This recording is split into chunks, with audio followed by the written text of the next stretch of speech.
Olá, esse é o Painel RBS, especial Eleições 2014. Na segunda edição da série de entrevistas com os candidatos à presidência da República, conversamos hoje aqui no estúdio da TV Com em Porto Alegre com Luciana Genro, que concorre pelo PSOL.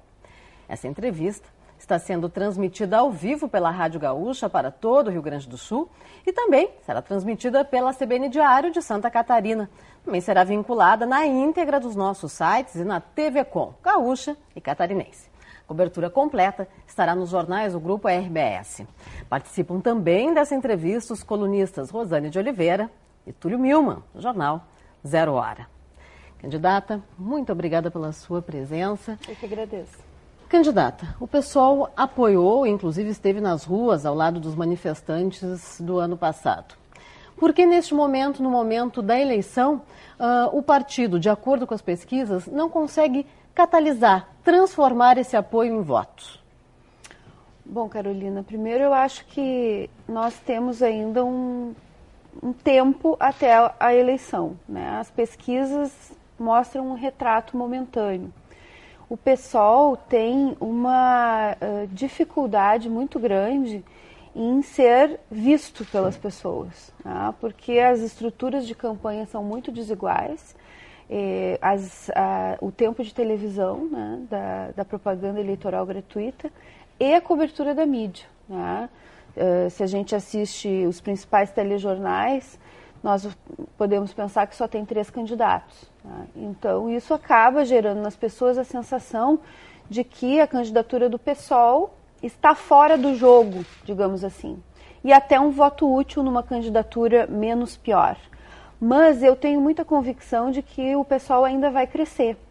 Porque nós temos, recém começando o horário eleitoral, acredito que esse contato a partir dos debates também faz uma diferença grande, das pessoas perceberem que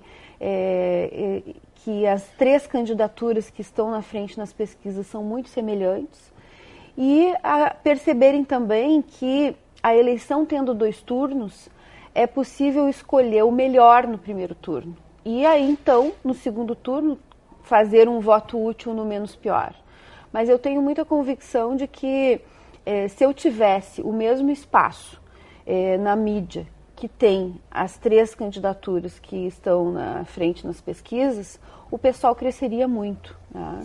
E além do mais, como um elemento adicional, eu vejo que o movimento de junho de 2013, ele também foi um movimento muito heterogêneo. Tá?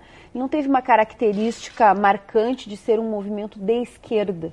Ele foi um movimento por demandas, né? Por direitos. E isso trouxe pessoas dos mais diversos espectros ideológicos. Até porque foi um movimento espontâneo, não foi controlado por nenhum partido, não foi fabricado por nenhum partido.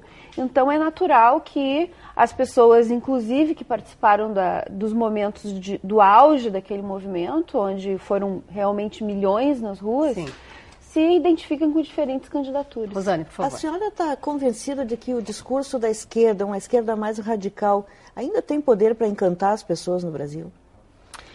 Eu tenho convicção de que o discurso do PSOL, e tomando a palavra radical na sua origem etimológica, ir à raiz dos problemas, é o único discurso possível para falar a verdade às pessoas, no sentido de que as mudanças que as pessoas demandam, né, essas reivindicações que parecem tão simples de se atender, como saúde, educação, transporte, que enfim foram as grandes demandas de junho, elas só vão ser atendidas com uma mudança estrutural no modelo econômico e no modelo político. E a gente precisa tentar explicar isso para as pessoas. É óbvio que nós precisamos buscar a melhor linguagem, a melhor forma de comunicação, mas esse discurso fácil do paz e amor, vamos todos nos unir, vamos governar para todos, é um discurso falacioso, porque quem diz que vai governar para todos acaba governando para os mesmos de sempre. Quem não demonstra quais os interesses que vai contrariar para poder ter os recursos para fazer esses maiores investimentos nas áreas sociais, mente. porque na prática, depois das eleições, vai deixar de lado todas essas promessas e vai continuar reproduzindo a mesma velha política. Túlio. Que resultados concretos a senhora identifica quando a gente fala das manifestações de junho do ano passado? No que deu aquilo tudo? Eu acho que o principal resultado, Túlio, foi uma maior consciência do povo da força que ele tem, né? Porque a gente viu que as elites políticas tremeram naquele momento. Quando o povo tomou as ruas, muitas promessas foram feitas, poucas foram atendidas, né? Um resultado concreto, o preço da passagem caiu. O voto secreto na Câmara de Deputados terminou. Depois de vários anos se tentando aprovar aquela mudança, se conseguiu. Isso foi muito pouco em relação ao tamanho da mobilização. E isso tem a ver, para mim, com uma característica que foi a beleza e o problema de junho, que é a espontaneidade, a falta de uma direção política para o movimento. Então, isso foi interessante, foi um fenômeno progressivo no sentido de que o PT já não controla mais o movimento social como controlava antes, né? Porque nós passamos aí desde o Lula com um nível de mobilizações e protestos muito pequeno em relação ao que tivemos, por exemplo, durante o governo Fernando Henrique. Por quê? Porque o PT era o grande estimulador, o grande catalisador, organizador dos protestos, inclusive no movimento sindical. E quando o Lula chegou ao poder, houve uma certa domesticação desse movimento mais institucionalizado. E junho rompeu com isso, né, passando por cima desses, inclusive de sindicatos, como a gente viu depois nas greves que vieram depois, a greve dos garis do Rio de Janeiro, que passou por cima de sindicato, metroviários de São Paulo, que também foi um processo bastante forte. Então isso mostrou que já não há mais um controle. Mas, ao não haver uma direção com uma pauta clara, com interlocutores claros, isso também dificulta se obter vitórias mais categóricas, né, e mais consistentes. Então, eu acho que é um processo em que há, primeiro, a negação, né, e a partir dessa negação das velhas direções, dos velhos partidos, se inicia um processo de desenvolvimento de novas lideranças, de novas direções, inclusive de novos partidos, onde eu creio estar o PSOL, que podem ser parte desse processo de reorganização do movimento popular, sindical, estudantil. Candidata, eu queria resgatar uma expressão que a senhora usou respondendo a primeira pergunta. Em um eventual segundo turno, que o eleitor pode escolher o menos pior. Dentro desse quadro e dentro do cenário que nós temos hoje, que sabemos que pesquisa é um retrato, dentro do cenário que nós temos hoje, o pessoal estaria disposto a apoiar quem em um eventual segundo turno? Dilma, o PT, ou Marina Silva, PSB, Rede? O pessoal estará no segundo turno, Carolina. Se não estiver, a tradição do PSOL, até hoje, nas duas eleições que nós participamos, foi não apoiar ninguém, né? E eu creio que essa será a posição do partido. Mas eu não dou de barato que eu não estarei no segundo turno. Eu creio que nós ainda estamos num processo de desenvolvimento e, portanto, nada é impossível de mudar. A senhora não tem medo de ficar conhecida como o Enéas ficou com o Nióbio, como os candidatos ficam aqueles candidatos de uma nota só, por conta da sua defesa do imposto único, desculpe, tinha um candidato que era o imposto único lá no passado, do imposto sobre grandes fortunas como a solução para todos os problemas. A senhora diz que é com o imposto sobre grandes fortunas que se pode acabar com o fator previdenciário, por exemplo, que se pode aumentar investimento em saúde, investimento em educação. Não é uma plataforma muito estreita essa? É que eu vou ter que questionar a premissa da tua pergunta, porque eu não coloco o imposto sobre as grandes fortunas como a solução para todos os problemas. É que tão pequeno é o meu tempo de televisão que a gente acaba tendo que simplificar muito as coisas, né?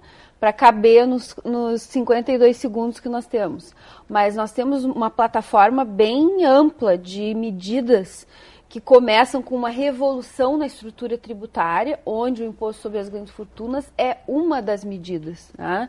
E pelos nossos estudos, devido a essa grande concentração de riqueza que existe no Brasil, onde nós temos, por exemplo, 15 famílias que concentram uma riqueza equivalente a 10 vezes o que o Brasil gasta com o Bolsa Família, por exemplo, nós poderíamos arrecadar 90 bilhões com o imposto sobre as grandes fortunas. Explicar esse imposto, porque fica assim muito simplificado mesmo nesse tempo. Então, como é que seria? Hoje, por exemplo, saiu a informação de que o João Paulo Lemann é o homem mais rico do Brasil. Tem 50 bilhões de reais, a fortuna dele. Como é que seria aplicado isso, uma vez que não é exatamente uma fortuna pessoal? São as empresas e elas já pagam impostos. E também ele pergunta, a senhora não tem medo que a aplicação desse imposto faça com que as fortunas migrem para o exterior? Bom, primeiro, como que funcionaria? Fortunas acima de 50 milhões, e eu tenho insistido nessa ideia de que eu não quero tributar mais os riquinhos, eu quero tributar mais os ricaços, né? Porque a partir de 50 milhões, a pessoa pagaria uma alíquota de 5%. Paga todo ano ou uma vez só? Todo ano. Além de até ter menos de 50. Além dos impostos que ela vai pagar. Só que nós vamos fazer, esse imposto ele vai ser parte dessa revolução na estrutura tributária, onde nós vamos também atualizar a tabela do imposto de renda, que tem uma defasagem de 60%, né? Desde o Fernando Henrique, que ela não é atualizada pela inflação. Então, por exemplo, a faixa de isenção do imposto de renda hoje deveria estar R$1.000 acima do que ela está. Ela está em 1.700, deveria estar em 2.700 a faixa de isenção do imposto de renda. Então, essa seria uma medida para beneficiar o assalariado, a classe média. Mas, a partir dos 50 milhões, pagaria uma alíquota de 5% ao ano. Tá? Independente dos outros impostos que tenha pago. É um imposto realmente para fazer distribuição de renda. Tá? Sim, mas pagaria sobre tudo que a pessoa tem. Sobre todo o seu patrimônio. Pessoal ou também de empresas? Pessoal. Empresas não. Patrimônio pessoal. Isso é um imposto que está na Constituição, não sou eu que estou inventando. Ele está na Constituição desde 88, nunca foi regulamentado. Eu tinha apresentado um projeto de lei na Câmara, inclusive, com uma regulamentação bem mais dura, partindo de uma tributação de fortunas acima de 2 milhões. Tá? Mas eu achei que isso poderia gerar a ideia de que eu estaria querendo aumentar a tributação sobre a classe média, até porque um apartamento hoje em São Paulo, né, numa zona nobre, já é um patrimônio de 2 milhões. Né? Candidata, tem um ponto importante que a senhora levanta. O PSOL, a bancada do PSOL, a senhora, quando era deputada, vocês apresentaram um projeto. Há outros projetos, há pelo menos 14 projetos tramitando no Congresso Nacional nesse sentido, inclusive um apresentado pelo então senador Fernando Henrique Cardoso. Foi ele que incluiu na Constituição o imposto sobre as grandes fortunas. E jamais prontos para serem votados em plenário, sem nenhum apoio das grandes lideranças do Congresso para serem votados. A grande questão candidata, como levar isso à votação, uma vez que o PSOL não tem maioria na Câmara, tem hoje três deputados na Câmara. Como construir essa maioria? Certo. Só queria complementar para a Rosane, para responder bem a Rosane. Tem outras medidas, por exemplo, Rosane, como a isenção de imposto de renda sobre distribuição de lucros, né, que foi uma medida também que desde 97 não há mais imposto de renda sobre distribuição de lucros. Com isso se poderia arrecadar 18 bilhões ao ano. Remessa de lucros para o exterior também não paga imposto de renda, se poderia arrecadar mais 10 bilhões. Você está propondo que, por exemplo, onde há distribuição de lucros para os empregados das empresas também, a participação nos resultados seja tributada? A partir de um determinado patamar, sim. A partir de um determinado patamar. Inclusive, essa proposta, ela dialoga com uma lei que já existia, porque antes, a partir de 60 mil reais de lucro distribuído para cada pessoa, havia uma tributação de 15%. E isso terminou justamente no governo Fernando Henrique, que foi o governo que promoveu uma maior isenção de impostos sobre os ganhos de capital. Porque essa é a grande diferença que existe no Brasil, na nossa tributação. Ganhos de capital pagam muito menos imposto do que ganhos salariais. Né? Então, ganhos na Bolsa de Valores têm tributação inferior ao assalariado. Os investidores estrangeiros na Bolsa de Valores não pagam imposto de renda. Então, são benefícios ao capital financeiro. Mas eles não iriam embora? Essa é a pergunta que eu tinha feito e a senhora não me respondeu. Não tem o risco de as pessoas que têm as grandes fortunas mandarem essas fortunas para o exterior? Tem paraísos fiscais, né? Isso é possível. Por exemplo, teve até um ator famoso na França que, por causa do imposto de grande fortuna na França, estava transferindo o patrimônio dele para um paraíso fiscal. É possível que isso aconteça. Agora, nós temos que perceber que a maior parte dos países do mundo, né, tem impostos desse tipo e tem uma tributação muito mais forte sobre a propriedade do que sobre o salário e sobre o consumo. Até porque o imposto sobre o consumo é um imposto muito injusto, né? Porque o milionário paga o mesmo imposto que o cara que ganha salário mínimo sobre a carne, o leite, enfim. Então, isso é uma distribuição de rendas avessas, né? Porque quem ganha mais acaba pagando proporcionalmente muito menos imposto do que quem ganha menos. Inclusive, 52% da arrecadação de impostos no Brasil vem de quem ganha até 3 salários mínimos. E esse imposto acaba indo para onde? 40% vai para pagar juros da dívida. Então, é o bolsa banqueiro, né? O pobre acaba sustentando o pagamento de juros do grande capital. Mas, candidato, e como viabilizar a votação? Como viabilizar? Eu vejo, Carolina, que eu ganhando a eleição presidencial seria um sintoma de uma mudança de correlação de forças bastante significativa no país, né? E um processo de mobilização e de desenvolvimento da consciência do povo da necessidade de se fazer esses enfrentamentos. Então eu vejo que o diálogo que se tem que estabelecer com o Congresso Nacional, ele tem que se dar a partir da mobilização, né? Como a gente viu em junho, as pessoas mobilizadas na rua, os políticos mudam de atitude. E eu vi isso como deputada federal durante 8 anos lá no Congresso, lá na Câmara. Basta encher as galerias e a atitude dos parlamentares muda. Então, é claro que nós não temos condição de ter um processo de mobilização de massas permanente no país.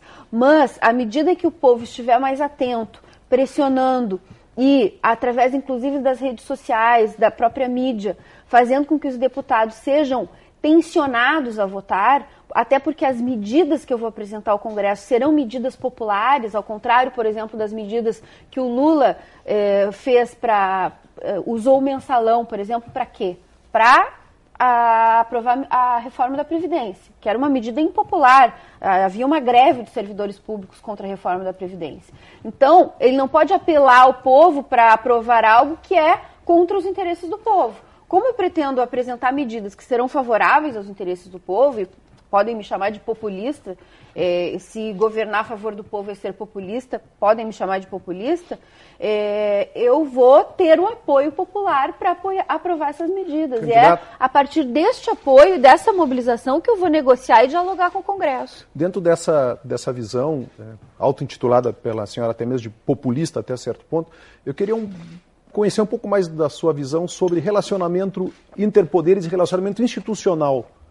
O populismo ele também é caracterizado por uma relação direta com as massas. Como é que a senhora enxerga Ministério Público, Polícia Federal, Judiciário, instituições democráticas que fazem parte da vida nacional? Qual é o papel delas? Papel fundamental. Eu acho que o problema é quando as instituições elas estão completamente desconectadas da vontade popular. E o que nós vemos hoje, particularmente em relação ao parlamento, é uma desconexão. Por isso eu faria, né, a partir de ser presidente, eu convocaria uma Assembleia Nacional Constituinte.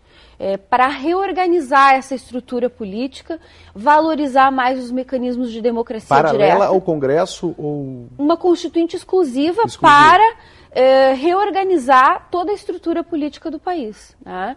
Mas para a reforma política ou mais ampla? Mas eu defendo mais ampla. Eu acho que é preciso rediscutir o conjunto das instituições. Agora, é óbvio que o Ministério Público é uma instituição fundamental, tem que ter independência, a Polícia Federal tem que ter independência, mas os representantes do povo eleitos não podem ter independência em relação ao povo. Então, por exemplo, a revogabilidade como é que se mede vontade popular, por exemplo? Se mede... É diverso, tem enfrentamentos, tem interesses opostos, claro, tem segmentos, tem divisões. Claro. Como é que a gente consegue consensuar o que é a vontade popular? A partir de um processo democrático de decisão, que passa por eleições, passa por plebiscitos, passa por referendos. Nós temos um déficit democrático no Brasil de democracia direta, né? Pouquíssimos plebiscitos aconteceram até hoje. Foi o do parlamentarismo, presidencialismo e o Mas isso não das esvazia o armas. parlamento? Não esvazia a função do parlamento? Não, ao contrário, acho que valoriza o parlamento porque propicia ao parlamento justamente auferir de uma forma mais real a vontade do povo, né?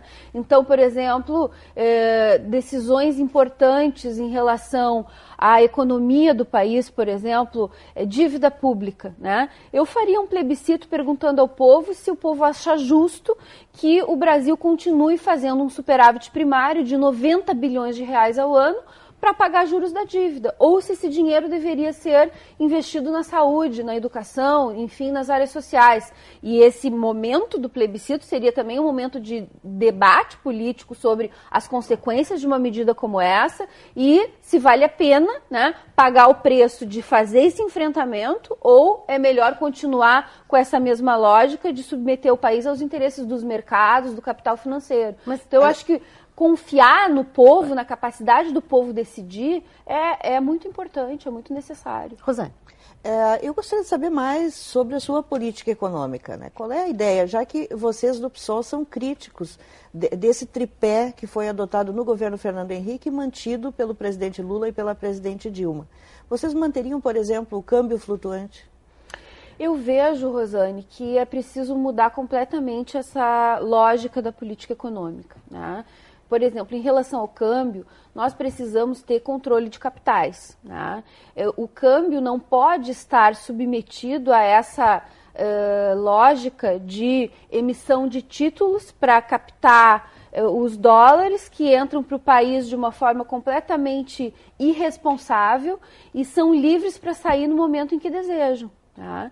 Então, é preciso que o câmbio esteja submetido a uma lógica de interesse do país. Nós precisamos de dólares ou nós precisamos aumentar a emissão de reais? Isso é uma decisão que tem que ser tomada pelo Banco Central. Mas o Banco Central não pode estar completamente submetido à lógica do mercado financeiro, porque hoje, como é que é estabelecida, por exemplo, a taxa de juros? Essa foi uma conclusão que a CPI da dívida pública chegou em 2007. A taxa de juros é estabelecida a partir de consultas com analistas independentes, entre aspas. Não são independentes. 95% deles são oriundos do mercado financeiro. Então, a taxa de juros é estabelecida a partir dos interesses daqueles que ganham com a elevação da taxa de juros. Mas onde funciona um modelo parecido com esse que a senhora imagina que funcionaria bem no Brasil? Eu acho que o Brasil tem que criar o seu próprio modelo. Né? Mas não tem uma experiência que possa servir de inspiração, uma experiência que esteja funcionando no mundo. Eu não apontaria nenhum modelo. Né? Eu apontaria a necessidade do Brasil, inclusive, ser uma liderança na América Latina na mudança desse modelo de financiarização. Porque hoje, o que acontece? Os bancos tem um predomínio sobre a economia, inclusive em relação ao setor produtivo, né? Inclusive, o patrimônio acumulado dos bancos é muito maior do que o patrimônio das empresas. A rentabilidade dos bancos é muito maior do que a rentabilidade das empresas produtivas. O Brasil não está desconectado do mundo, né? Nós temos relações comerciais, nós temos relações políticas.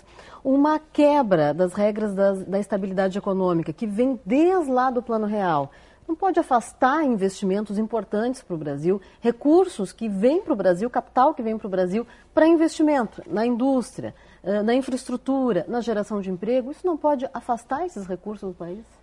Eu acho que afasta o investimento especulativo, que não é investimento, é especulação. Né? Isso não serve para os interesses do Brasil.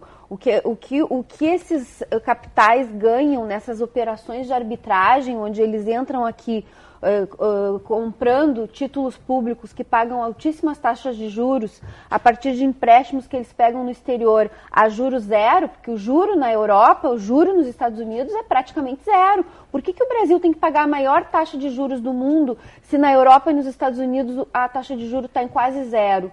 E isso faz com que o Brasil se escravize em relação ao capital financeiro. Mas aí a gente volta ao começo, candidata. Um dos problemas, uma das questões envolvendo o aumento de juros é a inflação.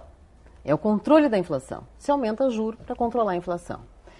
Como a senhora controlaria a inflação? Então, qual seria a sua política para controlar a inflação, que, na verdade, é o que corrói o salário do trabalhador? Mas é que essa lógica de controle da inflação a partir da taxa de juros, ela, inclusive, começou a ser implementada no Brasil a partir de 1999, quando Fernando Henrique fez um acordo com o FMI, onde parte do acordo era trabalhar nesta lógica da meta de inflação, né? E a partir daí, inclusive, que se criou a taxa Selic, né? Que começou a ser utilizada para controlar a inflação. Só que a gente vê que isso, em grande medida, não funciona. Por quê? Porque a inflação dos alimentos, por exemplo, ela não responde à contração monetária gerada pelo aumento da taxa de juros. A inflação dos últimos 20 anos, mais de 60% dela foi fruto dos preços administrados pelo governo. Gasolina, luz, planos de saúde, escolas privadas, preços que é o próprio governo quem determina o preço. Então, ao mesmo tempo em que o governo permite que essas tarifas, preços administrados aumentem além da inflação, ele aumenta a taxa de juros para contrair o crédito. Sim, mas como a senhora seguraria a inflação? Eu seguraria a inflação, em primeiro lugar, a partir de uma mudança na lógica da produção de alimentos no Brasil, porque hoje nós temos uma política agrícola voltada fundamentalmente para exportação e não para a produção de alimentos. Se nós tivermos um modelo agrícola voltado para a pequena e média agricultura e produção de alimentos para o consumo interno, nós podemos segurar a inflação dos alimentos e também a partir das tarifas administradas pelo governo. Por exemplo, o aumento da gasolina, que é tão reivindicado pelos mercados, né? A quem interessa o aumento da gasolina, se não fundamentalmente aos grandes acionistas da Petrobras? Porque o lucro da Petrobras, ele não é investido, ele não vem para o Tesouro para investir em saúde e educação, né? O lucro da Petrobras vai para os dividendos, vão para pagar os juros da dívida, a partir de uma própria lei, né, que estabelece que todos os dividendos das empresas públicas, onde o governo seja acionista, vão para pagar juros da dívida. A Caixa Federal, por exemplo, vai contribuir com 5 bilhões de reais esse ano para o superávit primário para pagar juros da dívida. A Petrobras, não sei exatamente o valor que vai contribuir, mas também vai para lá. Então, é porque a Petrobras está em grande medida privatizada já, com ações, que há toda essa pressão para aumentar o preço da gasolina, né, para que a distribuição de lucros aos acionistas seja maior. Então, eu vou segurar o preço da gasolina, eu vou segurar o preço da luz. O preço da luz no Brasil é um dos mais altos do mundo, né, e as empresas Mas onde viria o recurso público para bancar todos esses preços contidos? O recurso público vai vir justamente dessa mudança na estrutura tributária e no questionamento da dívida pública, porque nós vamos fazer uma auditoria na dívida, assim como o Equador fez, e o Equador fez auditoria na sua dívida e o mundo não acabou no Equador, os investimentos produtivos não fugiram, né? Ao contrário, inclusive, foi anulado 75% da dívida do Equador a partir de uma auditoria na qual, inclusive, participou uma brasileira, que é a coordenadora da Auditoria Cidadã da Dívida. Mas quem investiria, só para complementar tudo, claro, desculpe, por favor. Quem investiria em energia elétrica, por exemplo, em produção de energia elétrica, se houver uma política de congelamento de preços? Se a iniciativa privada não quiser investir, o Estado tem que investir. Aliás, na história do Brasil, o Estado tem sido o grande indutor do desenvolvimento econômico, não a iniciativa privada. A iniciativa privada sempre veio a reboque do Estado. Todo o desenvolvimento que o Brasil teve, desde a época do Getúlio, foi a partir do investimento público. Então, se nós estamos nos endividando para pagar juros da dívida, que é isso que está acontecendo, nós podemos contrair dívida para fazer investimentos produtivos, investimentos naquilo que realmente interessa ao povo brasileiro. O BNDES, por exemplo, 12 conglomerados econômicos concentram 60% do dinheiro do BNDES. Né? E esse dinheiro está indo para onde?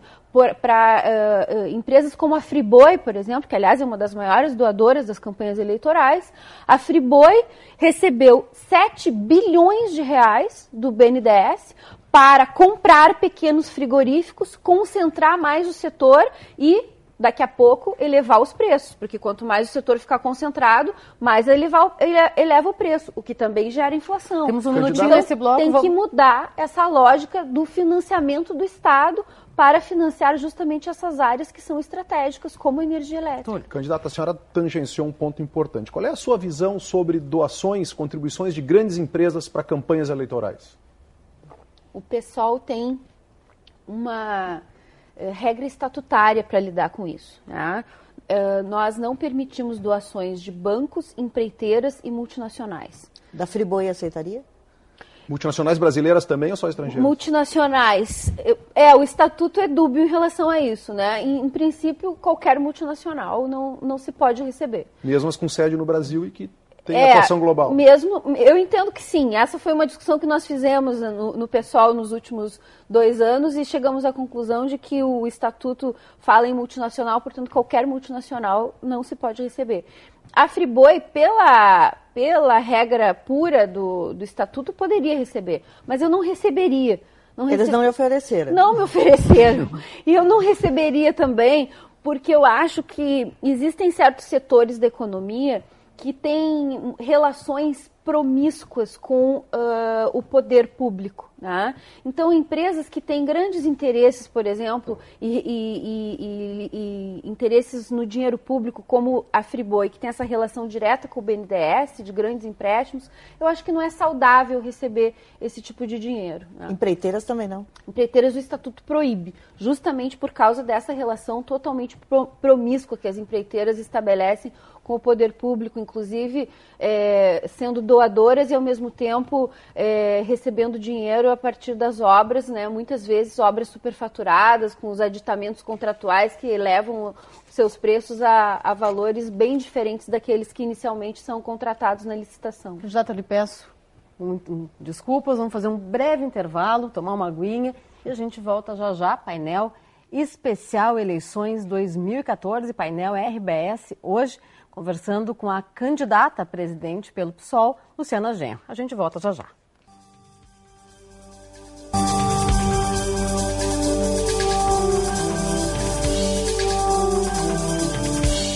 De volta com o painel RBS especial Eleições.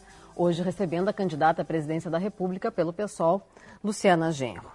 Candidata, no bloco anterior, a senhora citou a Petrobras, respondendo uma pergunta do Rosane, falou do setor de energia. Eu lhe pergunto, a senhora voltaria atrás, estatizando empresas que já foram privatizadas em setores estratégicos, como, por exemplo, de telefonia? Eu acredito que isso pode ser uma necessidade, né? Evidentemente que há todo um arcabouço legal para que se possa fazer isso. Mas eu, por convicção, acredito que é fundamental que os setores estratégicos do país estejam sob controle público. Tá? E a energia, a telefonia, são setores estratégicos. Obviamente que a partir de uma eleição e de uma vitória eleitoral do PSOL, não é viável do dia para a noite se reestatizar tudo. Tá?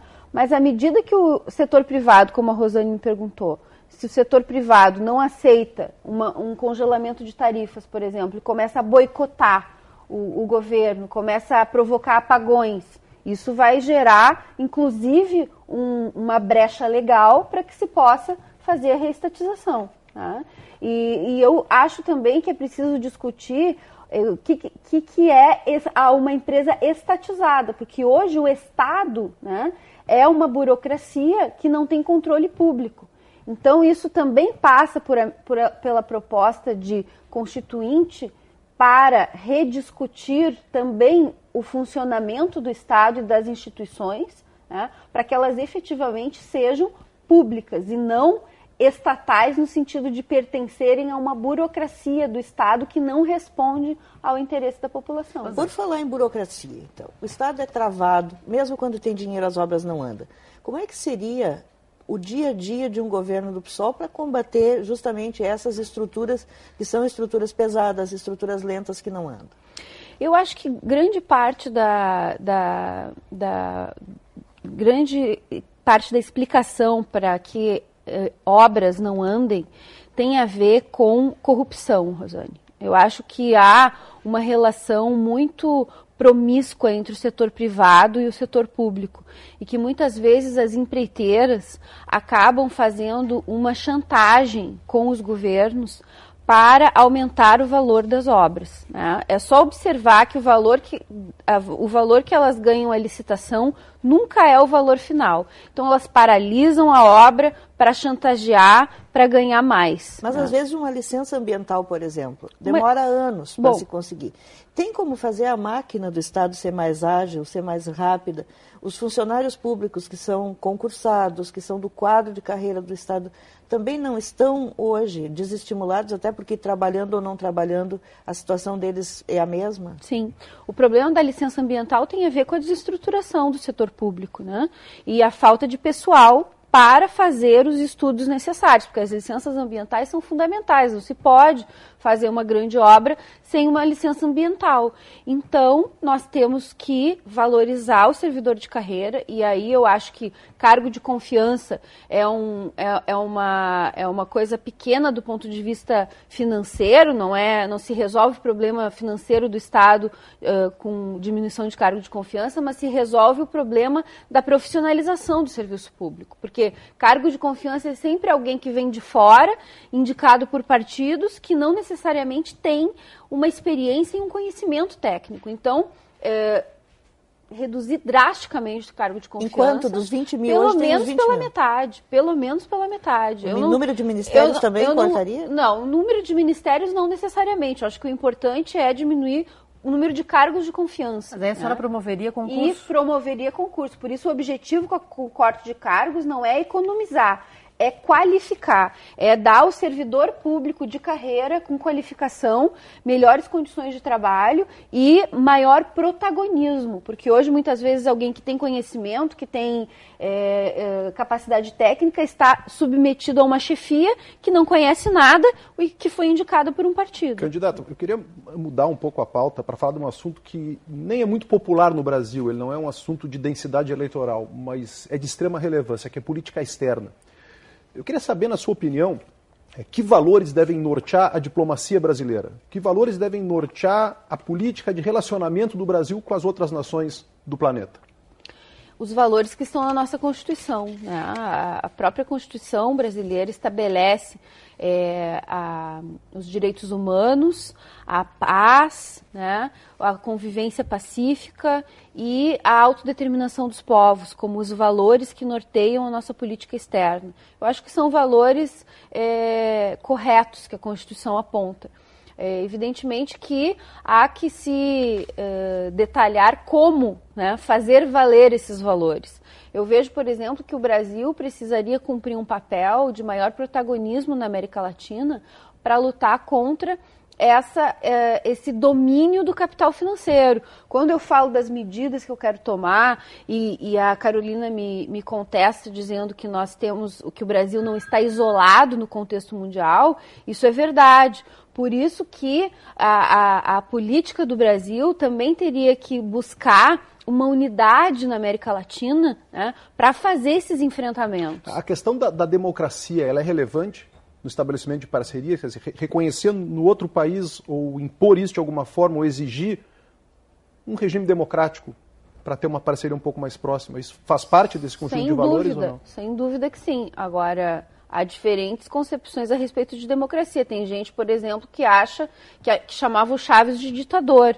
Eu não concordo com isso. Cuba é uma democracia? Também não sou uma defensora do modelo chavista de forma global. Cuba né? é democracia? Chego em Cuba. Mas a Venezuela, por exemplo, foi um país que promoveu várias eleições, vários plebiscitos, inclusive a revogabilidade dos mandatos. Acho que Cuba tem problemas do ponto de vista do funcionamento funcionamento democrático, né? Partido único não é uma boa característica. Agora, Cuba vive uma situação de bloqueio, vive uma situação de perigo iminente, né? Por estar tão próxima dos Estados Unidos, com um governo tão hostil. Agora, eu também acho que democracia também passa por democracia social, né? Então, do ponto de vista social, Cuba é um país democrático no sentido de que todo mundo tem acesso à saúde, à educação, né? A distribuição de renda muito diferente da concentração que nós temos no Brasil. Já no Brasil nós temos liberdades democráticas, mas não temos uma democracia social, porque temos uma desigualdade brutal, onde 15 famílias concentram uma riqueza equivalente a quase a metade do PIB do Brasil.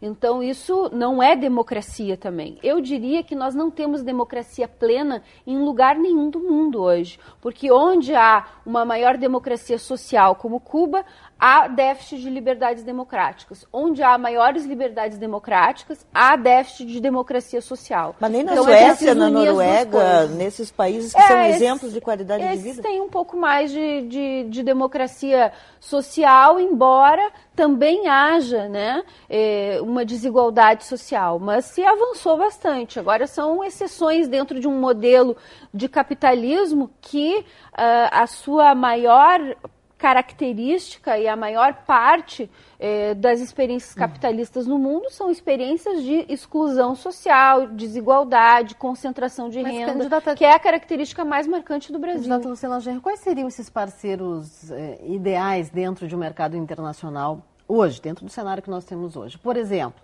a proposta dos BRICS, a união com Índia, China, Rússia, essa ideia lhe agrada? Eu vejo que essa proposta, por exemplo, do Banco dos BRICS, ela corre o risco de reproduzir a mesma lógica que o BNDES reproduz hoje no Brasil, né?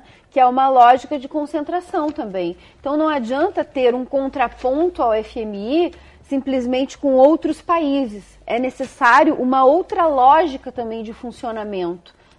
Então eu vejo que seria uma iniciativa válida o Banco dos BRICS, se este banco tiver uma postura diferenciada em relação a quem financiar, como financiar, por que financiar, e não trabalhar com a mesma lógica de concentração de financiamentos em grandes grupos econômicos e concentração de oligopólios, né, ou de fortalecimento de monopólios em determinados setores da economia.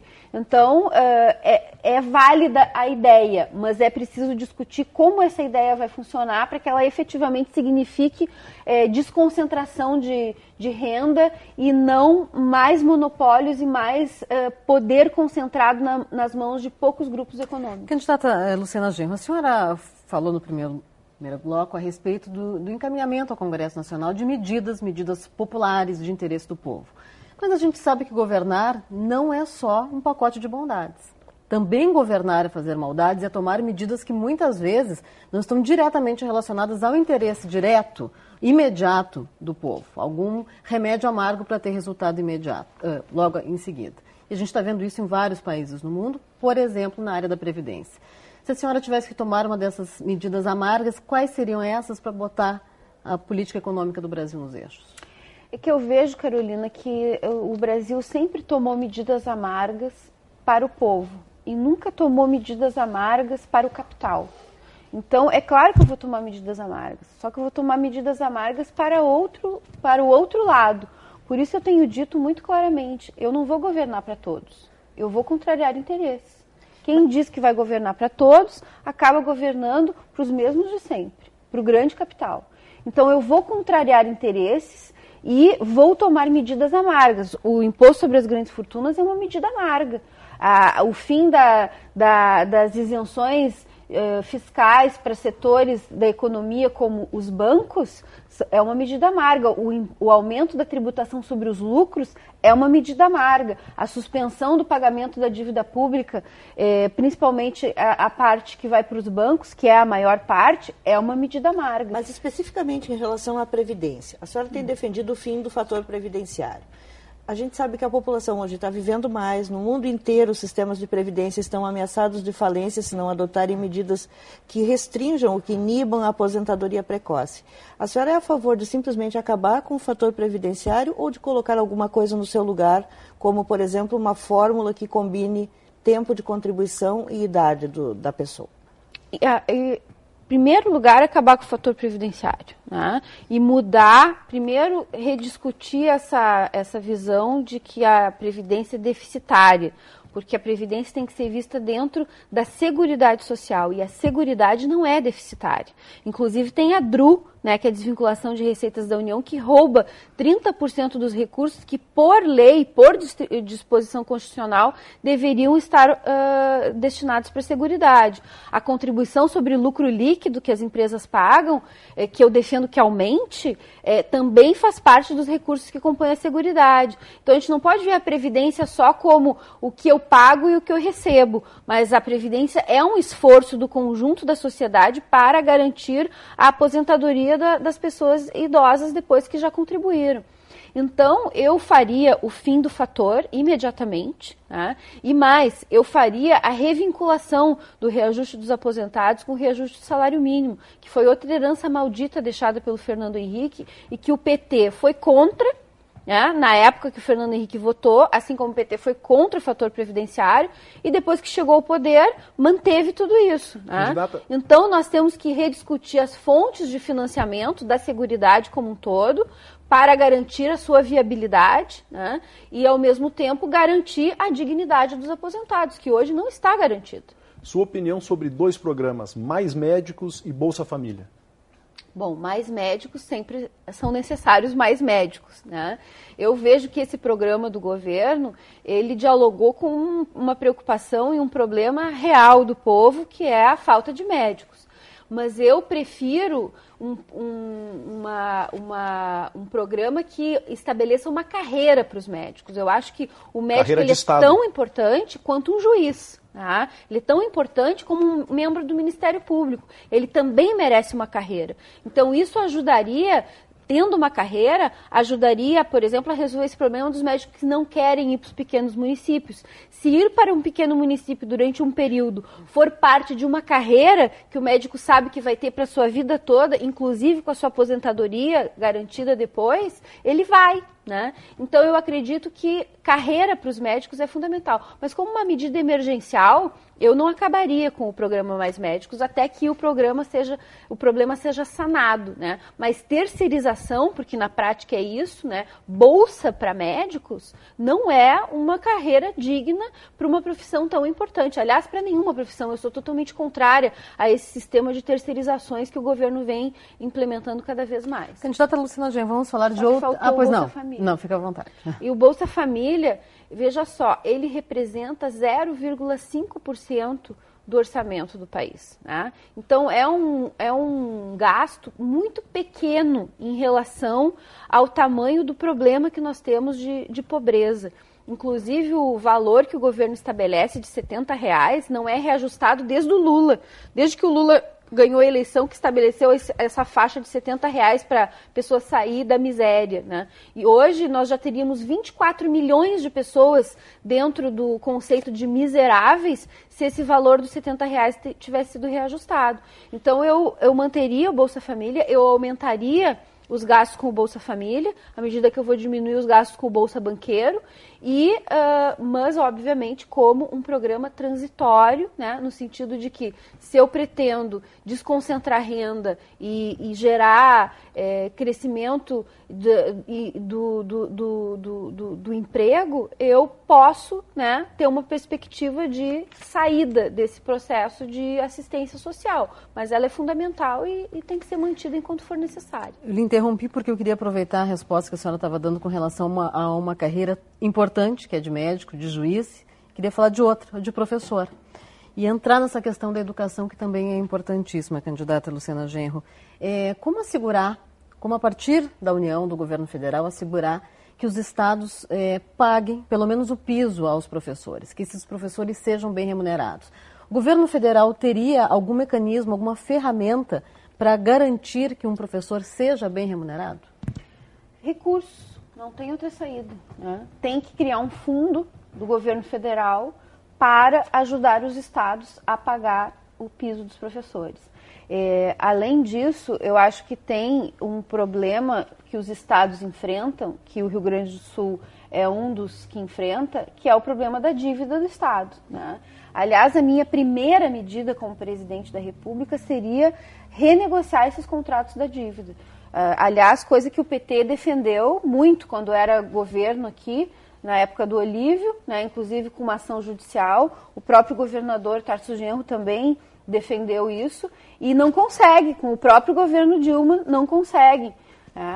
Essa medida de mudança do índice da correção não vai resolver o problema imediato, né? Vai possibilitar um maior endividamento do Estado, a capacidade de endividamento aumenta, mas não o desembolso mensal.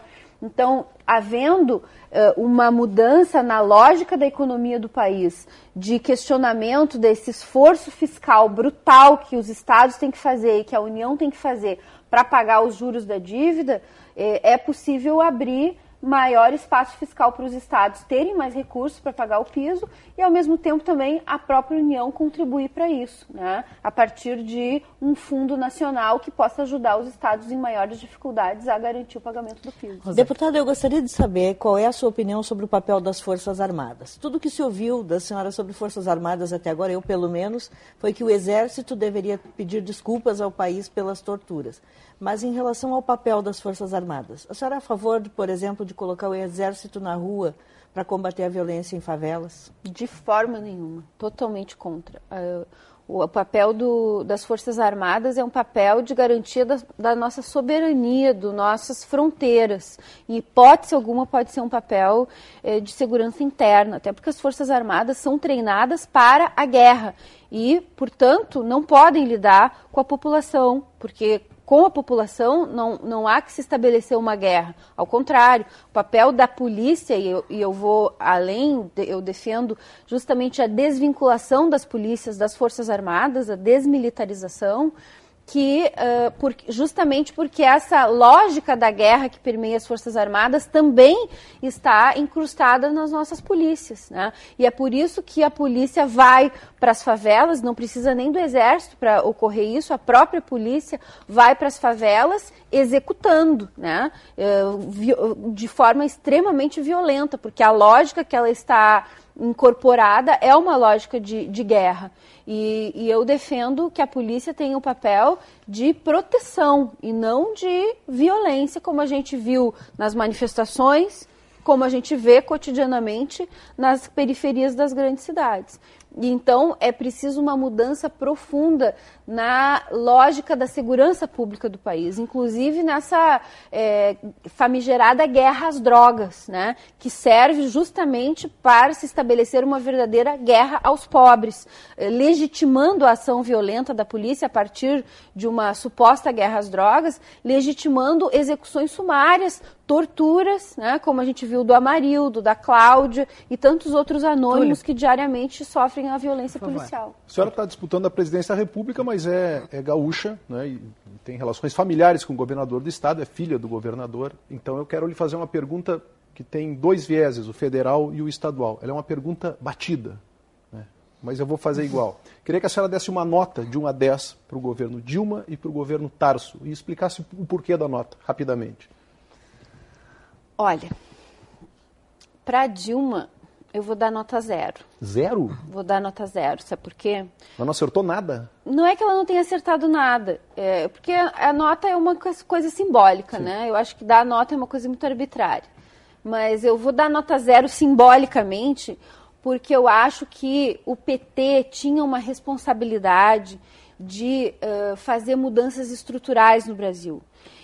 Mudanças na forma de fazer política, no combate à corrupção, no incentivo a uma participação maior da população nas decisões do país, uma mudança na estrutura econômica do país, porque o PT se construiu como um partido que buscava justamente essas transformações. E quando chegou ao poder, ele se moldou, ele se adaptou à mesma lógica política que combatia quando era oposição. Então eu dou nota 0 para o PT, porque eu acredito que o PT não cumpriu a sua missão histórica, que era justamente inverter a lógica da política e fazer com que nós tivéssemos um país realmente democrático no sentido profundo da palavra, de uma democracia social, numa desconcentração de renda. O PT manteve um país onde os bancos aumentam os seus lucros enquanto o povo está totalmente endividado e com os seus salários cada vez mais arrochados, mantendo, né, a política econômica que o Fernando Henrique já havia iniciado de financiarização da economia. Então, nesse aspecto, eu acho que o PT fracassou completamente, né, em fazer essas mudanças estruturais. Por isso eu dou nota 0. Para o meu pai eu não vou dar nota nenhuma. Acho que não convém. Seu pai fez uma avaliação muito dura sobre o futuro do seu partido numa entrevista para a Carta Capital. A senhora discute isso com ele? Concorda com essa avaliação de que vocês pegaram um caminho errado? Não, claro que eu não concordo, né?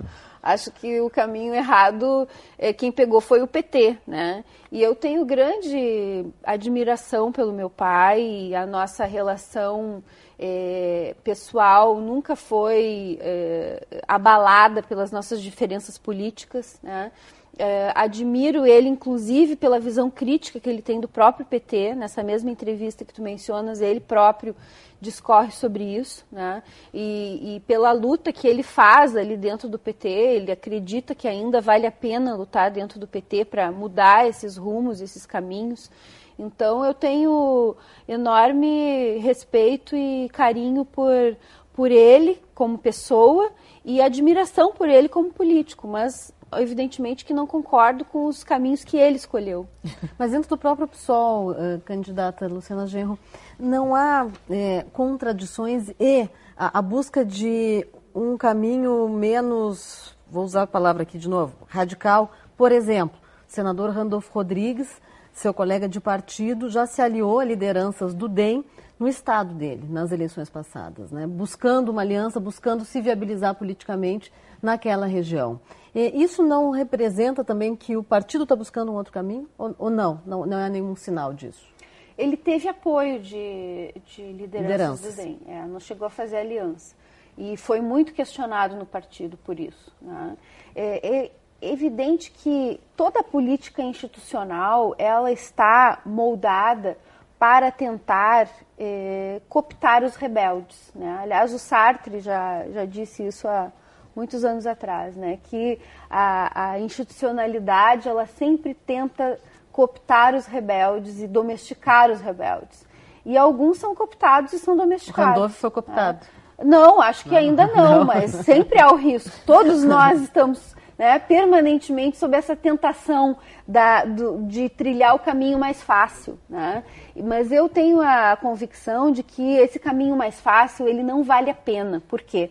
Porque ele nos leva a uma adaptação e a reproduzir as mesmas práticas políticas que nós combatemos, que foi o que aconteceu com o PT, né? O PT optou por um caminho mais fácil de se aliar ao Sarney, ao Collor, né? De fazer essa governabilidade na base do toma lá da cá, do balcão de negócios, porque isso viabilizou a sua chegada ao poder. Eu acho que não vale a pena chegar ao poder assim. Então, eu não me importo de continuar na oposição por mais algum tempo. Não que eu não queira vencer as eleições ou chegar ao poder. É óbvio que eu quero e o pessoal quer, né? Mas quero chegar ao poder para fazer essas mudanças, essas transformações. Então, é preciso acumular forças, é preciso se enraizar no seio do povo, é preciso se fortalecer, é preciso ter uma correlação de forças que permita fazer esses enfrentamentos. Então não adianta pegar um atalho logo ali, chegar ao poder e aí virar igual aos outros. Último minutinho, Rosane, Túlio, vamos dividir aqui. Bom, a gente ainda tem vários temas para tratar, mas o nosso tempo está bastante esgotado. Eu queria só insistir com a história das desculpas do Exército. Não criaria uma crise institucional a presidente da República exigir do Exército que peça desculpas à população?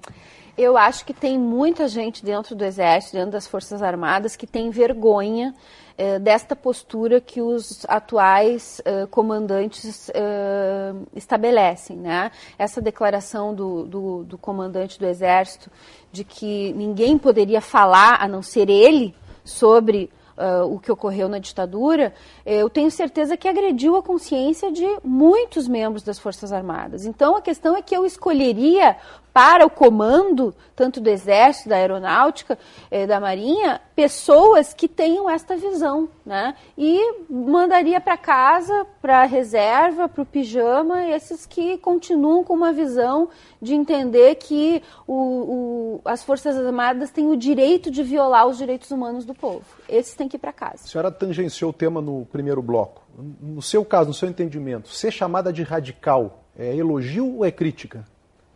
A esquerda europeia tem orgulho de ser chamada de radical, porque lá essa palavra radical não tem essa conotação negativa que foi estabelecida aqui. Eu não me importo de ser chamada de radical, sempre fazendo essa ressalva de que eu sou radical não no sentido de não conseguir dialogar, de não ter disposição de transigir em determinados temas, mas de ser radical no sentido de ir à raiz dos problemas. Isso que significa o quê? Não querer simplesmente paliativos, não querer simplesmente atalhos, mas realmente querer mudanças estruturais e lutar por elas até o fim, com muita convicção e com muita garra. Nesse sentido, eu sou radical. Candidata Luciana Genro, muito obrigada pela sua presença. Eu agradeço. E aqui chegamos ao fim de mais um painel RBS especial Eleições 2014. Agradeço mais uma vez a candidata Luciana Genro do PSOL, também aos colegas Túlio Milman, Rosane de Oliveira, e obrigada pela audiência e até o próximo programa.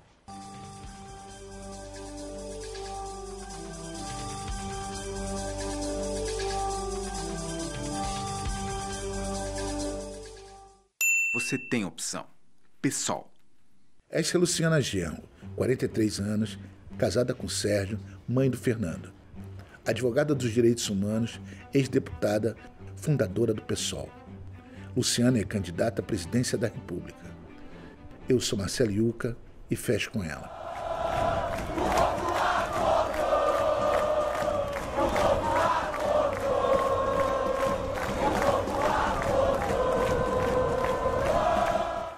Na campanha, vamos mostrar que é possível garantir uma vida digna. Hoje a gente paga por tudo, mas o serviço é ruim. E quem não pode pagar, corre o risco até de morrer na porta de um hospital. É preciso coragem para enfrentar os interesses de uma minoria privilegiada. Acredite, nada deve parecer impossível de mudar. Conto com você. Muito obrigada.